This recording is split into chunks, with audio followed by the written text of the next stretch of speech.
आपल्या सर्वांना माहीत असलेल्या काही सर्वसाधारण अंधश्रद्धांवर आपला विश्वास असो वा नसो. उदाहरणार्थ, टेबलावर 13 जणांनी बसावे, जेवताना वाईनचा ग्लास पास न करणे, शिडी घालून न जाणे वगैरे वगैरे. आपल्या स्वतःच्या अशा काही खाजगी श्रद्धा असतात आणि त्या मात्र आपल्या स्वतःसाठी फार महत्वाच्या असतात. आमचे शिकारी लोक जास्त श्रद्धाळू असतात की नाही हे मला माहीत नाही, पण एक मात्र मला नक्की सांगता येईल की ते त्यांच्या श्रद्धा फार गंभीरपणे जपासतात. माझा एक मित्र खास मोठ्या शिकारीला निघताना बरोबर 5च काडतुसे घेतो, तर दुसरा फक्त 7च बुलेट्स बाळगतो. एकही कमी नाही की जास्त नाही. आणखी एक माझा मित्र उत्तर भारतातला अतिशय नावाजलेला शिकारी आहे. तो त्याच्या शिकारीच्या हिवाळी हंगामाला महासीर माशाची शिकार केल्याच्या सुरुवातच करत नाही. माझी स्वतःची खाजगी अंधश्रद्धा सापाबाबत आहे. नरभक्षक वाघाच्या शिकारी मोहिमेवर असताना मला नेहमी असं वाटतं की मी कितीही प्रयत्न केले तरी एक तरी साप मारल्याशिवाय मला यश मिळणार नाही. एकदा मे महिन्यात पहाटेपासून संध्याकाळपर्यंत सतत 14 दिवस मी एका नरभक्षक वाघाच्या शोधात डोंगर, दर्या व मैलोन मैल जंगल तुडवली. 15व्या दिवशी अत्यंत थकून भागून माझ्या 2 खोल्याच्या फॉरेस्ट बंगल्यात परतलो तेव्हा गावातली काही माणसं माझी वाट पाहत थांबली होती. त्या दिवशी दुपारी त्यांना त्यांच्या गावाबाहेरच्या शिवारात वाघ दिसला होता. इतक्या रात्री तरी काहीच करता येणं शक्य नव्हतं. दुसऱ्या दिवशी कोणाला घराबाहेर पडू नये अशी सूचना देऊन मी त्यांना एक कंदील दिला आणि गावात परत पाठवलं. हे गाव पर्वतराजीच्या एका टोकाला बसलंय. त्या डोंगर माथ्याच्या दुसऱ्या कडेला फॉरेस्ट बंगला आहे. अशा प्रकारे अगदी एका कडेला वेगळं बसल्यामुळे आणि घनदाट जंगलाने वेढलेलं असल्यामुळे या गावाला नरभक्षकापासून सर्वात जास्त त्रास भोगावा लागला होता. दुसऱ्या दिवशी मी त्या गावाभोवती मोठी फेरी मारली आणि त्यानंतर थोडंसं कमी त्रिज्येचं वर्तुळ घेऊन त्याचाही 3/4 फेरा पूर्ण केला. तसा मी एका निसरड्या कातळावरून तोल सांभाळत एका नाल्याजवळ आलो. डोंगरावरून खळाळत येणाऱ्या पाण्यामुळे हा नाला तयार झाला होता. नाल्याच्या वर आणि खाली नजर टाकल्यावर माझी खात्री झाली की नाल्यात तरी वाघापासून काही धोका नाही. तेवढ्यात माझ्या अगदी समोर 25 फुटावर एका हालचालीने माझं लक्ष वेधून घेतलं. तिथं नाल्या शेजारी आपल्या आंघोळीच्या टबाच्या आकाराचं एक डबकं तयार झालं होतं आणि त्या डबक्याच्या पलीकडच्या बाजूला एक साप पाणी पित होता आणि त्यानं डोकं उचलतानाची हालचाल मला दिसली होती. तेव्हा त्याचं डोकं जमिनीपासून 2-3 फूट वर उचललं तेव्हा मला कळलं की तो एक किंग कोब्रा आहे. मी आत्तापर्यंत पाहिलेल्यापैकी हा एक सर्वात सुंदर साप होता. त्याचा गळा गडद नारिंगी रंगाचा होता आणि त्याच्या जमिनीवर टेकलेल्या भागापर्यंतची छटा सोनेरी होत गेली होती. पाठ शिवाळी रंगाची होती आणि त्यावर हस्तिदंती रंगाचे आडवे पट्टे होते. शेपटीच्या टोकापासून अलीकडे 4 फुटापर्यंत मात्र चमकता काळा रंग होता व त्यावर पांढरे पट्टे होते. त्याची लांबी 13 ते 14 फूट असावी. या किंग कोब्राच्या आक्रमक स्वभावाबद्दल, त्याच्या अचंबित करणाऱ्या वेगाबद्दल बऱ्याच आख्यायिका ऐकायला मिळतात. जर आता त्यानं माझ्यावर हल्ला केला तर डोंगर उतारावर किंवा चढावावर मला काहीच करता येणार नव्हतं. पण या कातळावर मात्र मी पाय घट्ट रोवून उभा राहू शकत होतो. ताटाच्या आकाराच्या त्याच्या फण्यावर गोळी चावलेली असती तर सारा मामलाच थोडक्यात मिटला असता. पण इतक्या दिवसाच्या पायपिटीनंतर आज कुठे या वाघाचा शोध लागला होता. त्यामुळे आता या जंगलात बाळ टाकून मला त्या वाघाला बिचकवायचं नव्हतं. या स्थितीत 1-2 मिनिटं गेली आणि तेवढ्या वेळात त्याची जीभ लवलवत होती. शेवटी त्याने फणा मेटला, डोकं खाली टेकलं आणि वळून पलीकडच्या चढावावरून वर जायला सुरुवात केली. त्याच्यावरची नजर हलून न देता मी हात मागे करून मागच्या चढावाची जमीन थोडी चाचपली. तेव्हा माझ्या हातात एक मोठा गोल दगड आला. तो साप चढून काठावर पोचतच होता तशी मी सर्व ताकद एकवटून तो दगड त्याच्या डोक्यावर फेकला. या फटक्याने दुसरा कोणताही साप तात्काळ मेला असता, पण या सापाची प्रतिक्रिया जेवढी अनपेक्षित तेवढी घाबरून टाकणारी होती. विजेच्या वेगानं तो मागे वळला आणि माझ्या दिशेने येऊ लागला.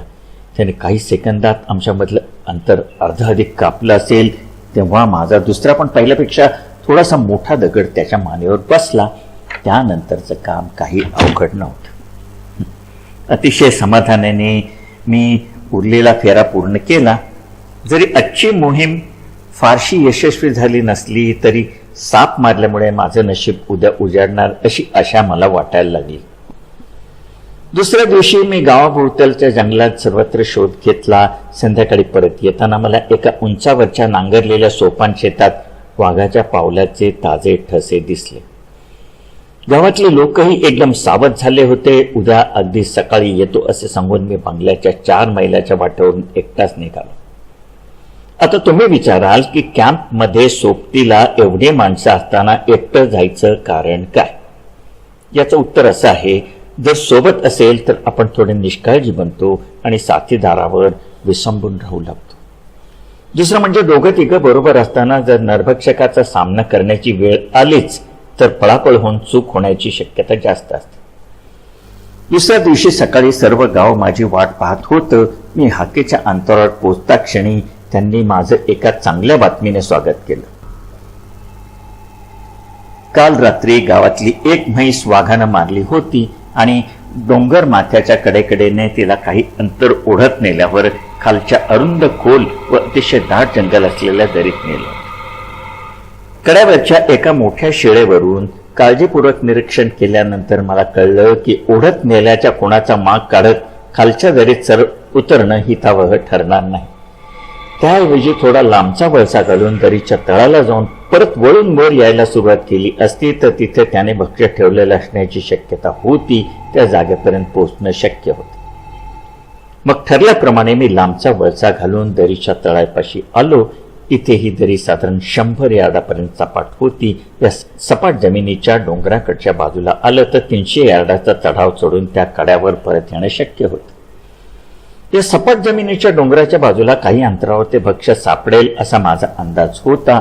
डोंगर उतरून परत दाट झुडूप व काट्याकोट्यातून थोडं चढून आल्यामुळे मी घामाघूम चालू होतो आणि घामेजलेल्या हाताने बंदूक चालवायचा प्रसंग येणं चुकीचं होतं. म्हणून मी जरा बसलो आणि सिगरेट शिलगावली.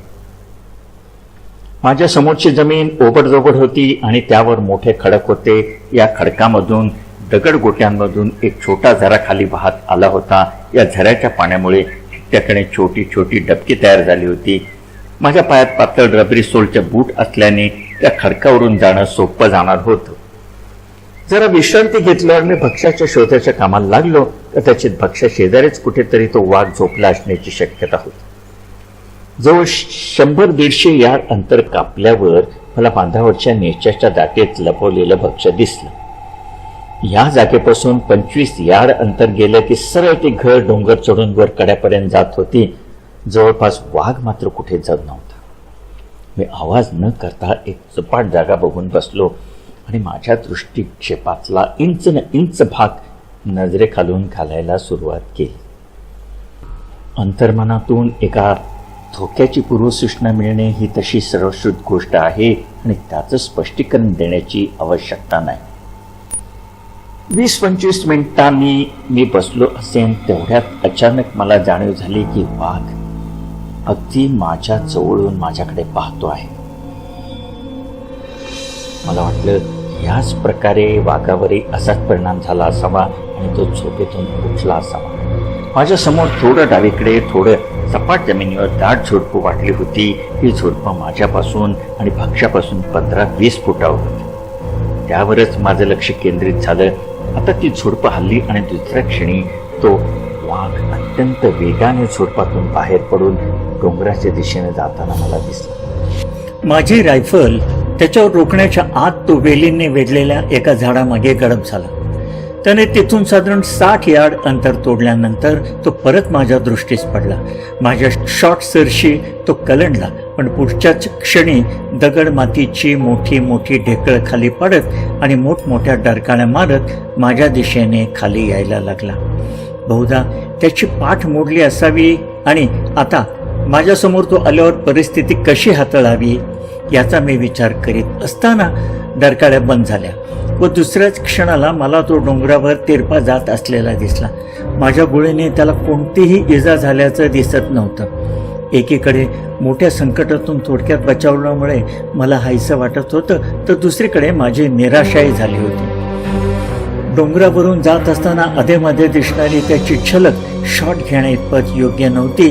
बांबूच्या बेटातून खसखस आवाज करत तो डोंगराच्या वळणावरून पलीकडच्या दरीत निघून गेला. मला नंतर समजलं, खालून वर 75 अंशाच्या कोनात मारलेली माझी बुलेट वाघाच्या पायाच्या कोपराला लागली होती आणि कोणत्या विकृत माणसाने ज्याला गनी बोन म्हणून नाव दिलं त्या हाडाचा टावखा उदार होता. तशीच पुढे जाऊन ती बुलेट एका कातळाला लागून परत फिरली होती आणि त्याच्या जबड्यावर आदळली होती. दोन्ही जखमा वेदनामय असल्या तरी जीव घेण्या नव्हत्या. रक्ताचा माप काढण्याचा मी प्रयत्न केला, पण परिणाम एवढाच झाला की एका दाट गजपणी पलीकडून गुरकावून मला तंबी दिली गेली. यापुढे त्या गजपणात शिरणं म्हणजे आत्महत्याच ठरली असती. माझ्या बंदुकीचा बार वर गावात ऐकायला गेला होता आणि डोंगर माथ्यावर गावकऱ्यांचा जमाव माझी उत्सुकतेने वाट पाहत होता. इतक्या काळजीपूर्वक आणि कल्पकतेने आखलेली आमची योजना शेवटच्या क्षणी फसली होती, त्यामुळे माझ्यापेक्षा तेच जास्त निराश झाले होते. दुसऱ्या दिवशी सकाळी मी परत दरीत जाऊन पाहिलं तेव्हा कळलं की वाघ भक्ष्याजवळ परतला होता आणि आनंदाची गोष्ट म्हणजे त्याने थोडा भाग खाल्लाही होता. आता या वाघाची शिकार करण्याचा एकमेव मार्ग म्हणजे भक्ष्याजवळ कुठेतरी जागा घेऊन बसणे, पण इथेच तर मोठी अडचण होती. भक्ष्यापासून जवळ एकही सोयीस्कर झाड नव्हतं आणि कालचा अनुभव घेतल्यावर या वाघासाठी रात्रभर जमिनीवर कुठेही बसण्याची माझी तयारी नव्हती. आता याबद्दल काय करावं याचा विचार करीत असताना मी काल ज्या दरीतून वर आलो होतो त्या दरीतून वाघाचा कॉल ऐकायला आला.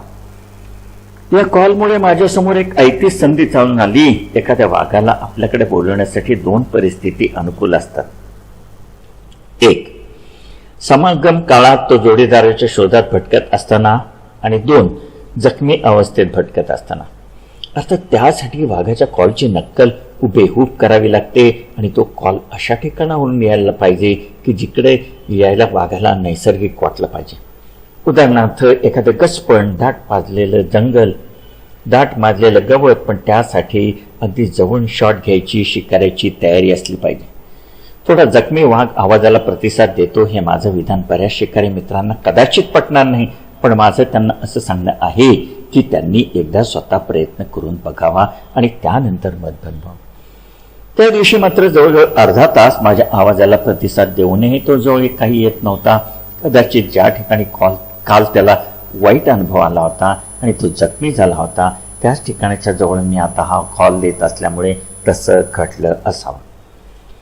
शेवटी मी जे झाड निवडलं ते गळीच्या अगदी उभ्या काठावरच वाढलं होतं आणि जमिनीपासून 8 फुटावर त्याला एक फांदी फुटली होती. या फांदीवर बसल्यावर मी खालच्या दगडधोंड्यांनी भरलेल्या गळीच्या पात्रापासून बरोबर वर आणि 30 फूट उंचीवर होतो. याच गळीतून तो वाघ येणार अशी अपेक्षा होती. झाडाचा प्रश्न एकदाचा सुटल्यावर मी पटकन डोंगर चढून वर गेलो. तिथं माझी माणसं माझा ब्रेकफास्ट घेऊन उभी होती. दुपारी 3 वाजता मी त्या फांदीवर अगदी आरामशीर बैठक जमवली आणि रात्रभर पहारा जागण्यासाठी तयार झालो.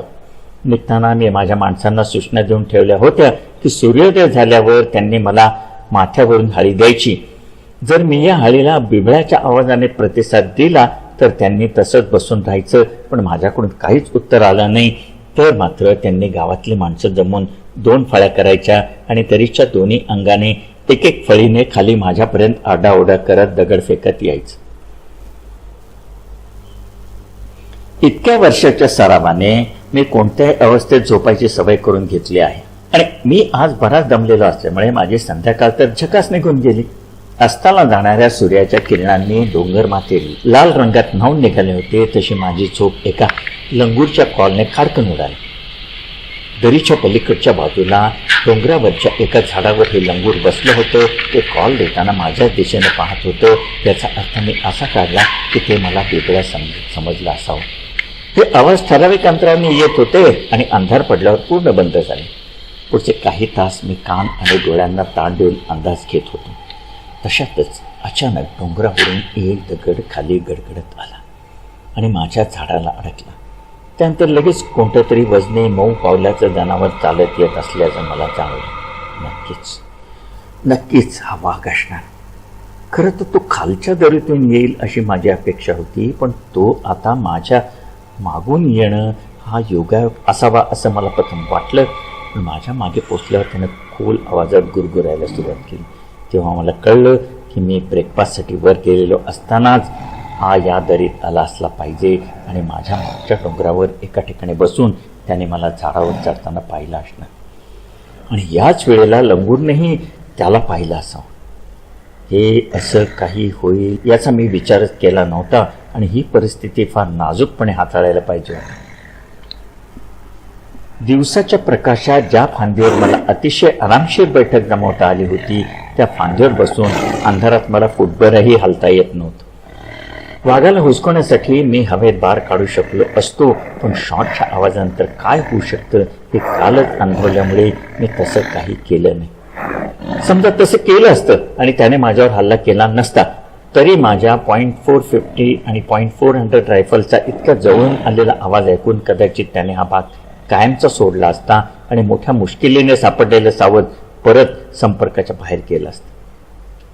मला हे माहीत आहे की या क्षणी तरी वाघ माझ्यावर झेप घेऊ शकत नाही, कारण त्यामुळे तो माझ्या खालच्या 30 फूट खोल खडकावर कोसळला. पण त्याला झेप घेण्याची गरज नव्हती. मागच्या पायावर उभं राहून आणि शरीर ताणून तो सहज माझ्यापर्यंत पोहोचू शकत होता. मी माझी रायफल मांडीवरून उचलली आणि नळी पाठीमागे येईल अशी उलटी पकडली. डावा हात व छातीची डावी बाजू यांच्यामधून नळी मागे ढकलली आणि हे करता करता सेफ्टी कॅच उडून नळी थोडी खाली दाबली. वाघाने या माझ्या हालचालींना गुरगुरत प्रतिसाद दिला, पण आता वाघाने माझ्यापर्यंत यायचा प्रयत्न केला असता तर रायफलच्या नळीशी त्याचा संपर्क येणं अपरिहार्य होतं आणि जरी काही गडबड झाली असती आणि मला बार काढावा लागला असता तर त्यानंतर होणाऱ्या गडबड गोंधळाने मला उंच झाडावर चढण्याची संधी मिळाली असती. काही वेळ असाच गेला. शेवटी गुदगुद करून कंटाळून त्याने 1-2 झेपामध्ये घड ओलांडली आणि नंतर मला हाडं फोडल्याचे आवाज ऐकायला यायला लागले. निदान आता मला मोकळेपणाने बसता तरी येत होतं. रात्रभर मला भक्ष्यांच्या दिशेकडून खाण्याचे आवाज येत होते.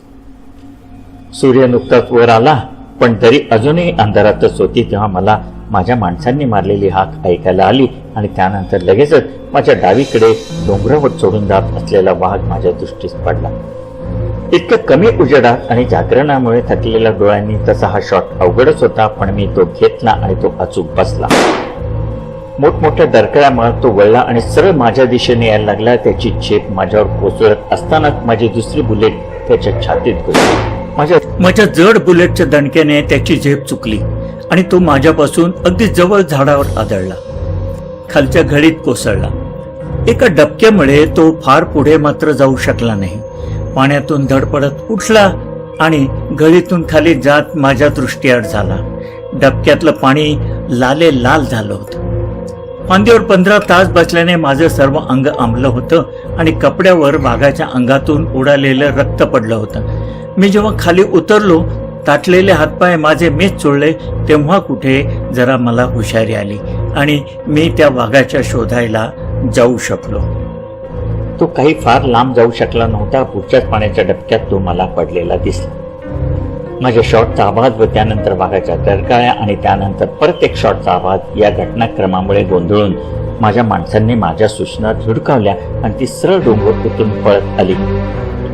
रक्ताचा सडा पडलेलं झाड आणि त्याच्या खाली पडलेली माझी हॅट यावरून त्यांनी साहजिकच निष्कर्ष काढला की मला वाघाने उचलून नेले.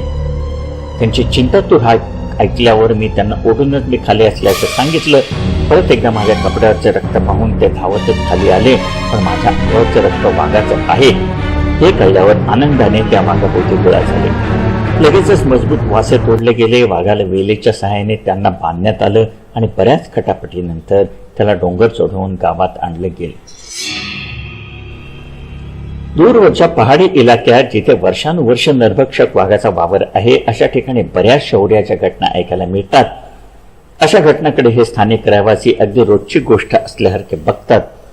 त्यामुळे बाहेरच्या जगाला त्या गोष्टीबद्दल काही कळण्याचा मार्ग नसतो. कांडाच्या नरभक्षकाच्या शेवटी बळीच्या संदर्भातली एक घटना मी इथेच मुद्दाम तुम्हाला सांगणार. ती घटना घडल्यानंतर लगेचच मी या गावात आलो होतो. गावकऱ्यांनी पुरवलेल्या माहितीवरून व नंतर मी स्वतः केलेल्या निरीक्षणावरून ही घटना मी तुम्हाला जशीच्या तशी सांगत.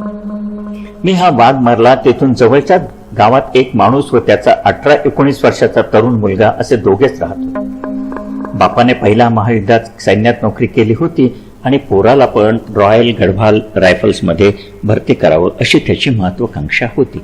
पण जागा कमी आणि अर्जदार जास्त असा हा शांततेचा काळ होता.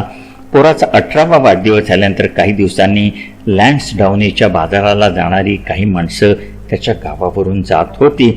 तो पोरगा त्यांच्यात सामील झाला आणि लँड्सडाउनीला आल्याबरोबर रिक्रुटमेंट ऑफिसमध्ये दाखल झाला. खास मिलिटरीच्या बारकानुसार कडक साल्यूट कसा ठोकायचा आणि रिक्रुटमेंट ऑफिस समोर कसं शिस्तीत वागायचं हे त्याच्या बापाने त्याला आधीच शिकून ठेवलं. त्यामुळे त्याची ताबडतोब निवड झाली आणि त्याचं नाव नोंदवल्यानंतर त्याला आर्मी ट्रेनिंग सुरू होण्या अगोदर वैयक्तिक चीजवस्तू घरी ठेवण्यासाठी सुट्टी देखील दिली. 5 दिवसाच्या गैरहजेरीनंतर तो मुलगा दुपारच्या सुमारास गावात आला. त्याची निवड झाल्याची बातमी ऐकण्यासाठी उत्सुकतेने भोवती जमलेल्या मित्रांनी त्याला सांगितलं की त्याचा बाप शेत नांगरण्यासाठी गावाच्या एका टोकाला असलेल्या त्याच्या शेताकडे गेलाय आणि संध्याकाळपर्यंत तरी परत यायची शक्यता नाही. मी तो किंग कोब्रा मारल्याच्या दिवशी ज्या शेतात मला वाघाचे पगमग दिसले होते तेच हे शेत. गुरासाठी चारा वैरण आणणं हे त्या मुलाचं नेहमीचं काम होतं. त्यामुळे दुपारचं जेवण शेजाऱ्यांकडे झाल्यावर तो 20 जणांच्या गोळक्यासह रानात पानं तोडायला गेला. हे गाव डोंगराच्या माथ्यावर वसले आणि त्याच्या आजूबाजूने जंगलाने वेढलेलं होतं. त्या विशिष्ट दिवशी ते 21 जण शेताडी मागे टाकून पाव मैल खाली उतरून एका दरीच्या तोंडापाशी गेले. ही दरी पूर्व पश्चिम 8 मैल पसरलेली होती आणि पुढे ती ढिकाला फॉरेस्ट बंगल्यासमोर रामगंगा नदीला मिळते. दरीच्या या टोकाला जमीन बऱ्यापैकी सपाट आहे आणि त्यावर मोठमोठी झाडं वाढलेली आहेत. इथं आल्यावर सर्वजण पांगले आणि प्रत्येकानं त्यांच्या परीने एक झाड निवडून कामाला सुरुवात केली. पुरेशी पानं तोडल्यावर त्यांनी त्याचे गठ्ठे करून बरोबर आणलेल्या दोरांनी बिंडे बांधले आणि दोघांच्या तिघांच्या गटाने गावाकडे परतले. ते सर्वजण वाघ येऊ नये म्हणून ओरडत ओरडत डोंगर उतरून येत असतानाच म्हणा किंवा झाडावर चढताना म्हणा अर्ध्या मैलावर एका ठिकाणी पडून असलेल्या त्या वाघाने ऐकलं असावं. या जंगलात त्याने 4 दिवसापूर्वी एक सांबर मारून खाऊनही टाकलं होतं. पक्तीतून उठला, झरा ओलांडला आणि संपूर्ण दरीलगत जाणारी गुरांची वाट पकडून त्या माणसांच्या आवाजाच्या दिशेने त्याने यायला सुरुवात केली. पुढच्या व मागच्या पावलांच्या ठशामधल्या अंतरावरून वाघाच्या चालण्यात वेगाचा अंदाज येऊ शकतो. त्या मुलाने एक कांच्यांचं झाड पानं तोडण्यासाठी निवडलं होतं. हे झाड त्या गुराच्या वाटेच्या वरच्या बाजूला 20 यार्डावर होतं आणि त्याच्या सर्वात वरच्या फांद्या एका छोट्या घळीवर सुटल्या होत्या. या घळीमध्ये 2 मोठे खडक शेजारी होते. गुरांच्या वाटेवरच्या एका वळणावरून वाघाने त्या मुलाला झाडावर चढताना पाहिलं. खाली बसून परिस्थितीचा नीट अंदाज घेतला. त्याने गुरांची वाट सोडली होती आणि घळीपासून 30 यार्डावर पडलेल्या एका सावरीच्या झाडामागे तो लपून बसला. पानं तोडून झाल्यावर तो मुलगा झाडावरून खाली उतरला आणि बिंदा बांधण्यासाठी त्याने पानाचा गठ्ठा रचून ठेवला. हे सर्व करत असताना तो त्यातल्या त्यात मोकळ्या जमिनीवर असल्याने तसा सुरक्षित होता. पण त्याने तोडलेल्या फांद्यापैकी 2 चांगल्या पानाच्या डहाळ्या त्या 2 खडकामध्ये घळीत पडलेल्या दिसल्या. त्या डहाळ्या उचलण्यासाठी त्याने घळीत पाऊल टाकलं आणि दुर्दैव ओढून घेतलं. घळीत उतरताना ज्या क्षणी तो दृष्टीआड झाला त्याच क्षणी वाघ त्या पडलेल्या झाडामागून बाहेर आला. गळीच्या कडेकडेने सरकत पुढे आला आणि त्या ढाळ्या उचलण्यासाठी जसा तो मुलगा खाली वाकला तशी त्याने त्याच्यावर झडप घालून त्याला ठारला. त्याचे इतर जोडीदार झाडावर असतानाच हा प्रकार झाला की नंतर हे मला सांगता यायचं नाही. मुलाचा बाप संध्याकाळी परत आला तेव्हा त्याला त्याच्या मुलाची आर्मीमध्ये निवड झाल्याची आनंदाची बातमी कळली. त्याचबरोबर तो सुट्टीवर गावात परतल्याचंही कळलं. तो आता कुठे आहे याची चौकशी केल्यावर त्याला कळलं की तो दुपारीच गुरांसाठी पानं तोडायला जंगलात गेला. अजूनपर्यंत त्याची मुलाशी भेट कशी झाली नाही याबद्दल सर्वांनाच आश्चर्य वाटलं. बैलांना वैरण टाकल्यावर त्याचा म्हातारा बाप गावातल्या घराघरात जाऊन पोराला शोधायला लागला. त्या दिवशी पानं तोडायला गेलेल्या प्रत्येकाने त्याने विचारलं पण प्रत्येकाने त्याला एकच गोष्ट सांगू शकला. दरीच्या तोंडाशी पोचल्यावर आम्ही पांगलो होतो आणि त्यानंतर त्याला आम्ही पाहिल्याचं आठवत. शेताळी ओलांडून तो माणूस डोंगर कड्यावर आला आणि पोराला हाका मारायला सुरुवात केली. आता अंधार पडायला सुरुवात झाली होती. बाप परत घरी आला. त्याने धुरकटलेला कंदील पेटवला आणि तो मुलाला शोधायला परत निघाला. गावातून जात असताना त्याने सर्वांना सांगितलं तेव्हा सर्वांकडून आश्चर्य व्यक्त केलं गेलं. तो नरभक्षकाला विसरला काय? पण त्याचं म्हणणं असं होतं की त्याच कारणामुळे तर त्याला जास्त चिंता वाटते. कदाचित तो झाडावरून पडून पाय मुरगळला असेल पण वाघाच्या भीतीने हाकेला उत्तर देत नसेल. त्याने कोणालाही सोबत येण्याची विनंती सुद्धा केली नाही आणि कोणी मदतीचा हात पुढेही केला नाही. संपूर्ण रात्रभर त्याने त्या दरीत वरपासून खालपर्यंत शोध घेतला, जिथे दिवसा ढवळ्या सुद्धा पाऊल टाकायची कोणाची छाती होत नव्हती. मला त्याच्या पायाच्या ठशावून कळलं की त्या एका रात्री तो 4 वेळेला गुरांच्या वाटेवरून त्या मुलाला खात असलेल्या वाघाच्या शेजारून 10 फुटावरून गेला. थकून आणि निराश होऊन तो डोंगर माथ्यावर आला तेव्हा पहाट होत होती. विश्रांती घेण्यासाठी तो एका ठिकाणी बसला. त्या उंचावरच्या जाग्यावरून त्याला खालच्या गळीचा काही भाग दिसत होता. सूर्य जरा वर आल्यानंतर त्याला 2 खडकांवर रक्त चमकताना दिसलं. घाईघाईने उतरून तो जेव्हा तिथे गेला तेव्हा त्याला वाघाने खाऊन उरलेले त्याच्या मुलाचे मृतदेहाचे अवशेष पाहायला मिळाले. त्याने शांतपणे ते अवशेष गोळा केले व घरी परतला. त्यानंतर इतर गावकऱ्यांच्या मदतीने मंडल नदीच्या काठावर अंत्यसंस्कार करण्यात आले. अशा प्रकारचे कृत्य केवळ अनाडीपणामुळे किंवा धोक्याची कल्पना नसल्यामुळे केली जात असतील असं म्हणणं म्हणजे अन्याय होईल. आमचे पहाडी लोक त्यांच्या आसपासच्या निसर्गाबद्दल संवेदनशील तर आहेतच, पण त्यांच्या काही अंधश्रद्धांचाही विचार केला पाहिजे. प्रत्येक डोंगरमाथा, दर्या, खिंडी अशा ठिकाणाचा दुष्टात्मा, पिशाच्च, मुंजे यांचा संबंध लावला जातो. अशा वातावरणात वाढलेला माणूस, त्यातही परत नरभक्षकाच्या दशहतीखाली जगणाऱ्या गावात राहणारा, अंधाऱ्या रात्री अशा ठिकाणून एकटा व निशस्त्र पटकतो ही साधी गोष्ट नव्हे. असं धैर्य फार थोड्या लोकांमध्ये असतं. त्यातही मी त्याला जास्त श्रेय यासाठी देतो की त्याला आपण काय केले याची जाणीवही नाही. तेव्हा मी त्याला मारलेल्या वाघाजवळ बसून फोटो काढायला लागलो तेव्हा तो एवढंच म्हणाला, मी आता समाधानी आहे साहेब. माझ्या पोराच्या मारेकऱ्याचा तुम्ही सूड घेतलात. कुमाऊं आणि गढवालच्या डिस्ट्रिक्ट ऑफिसर्सना मी ज्या नरभक्षक वाघाबद्दल वचन दिलं होतं त्यातला हा 3रा आणि शेवटचा वाघ होता. कांडा नरभक्षक.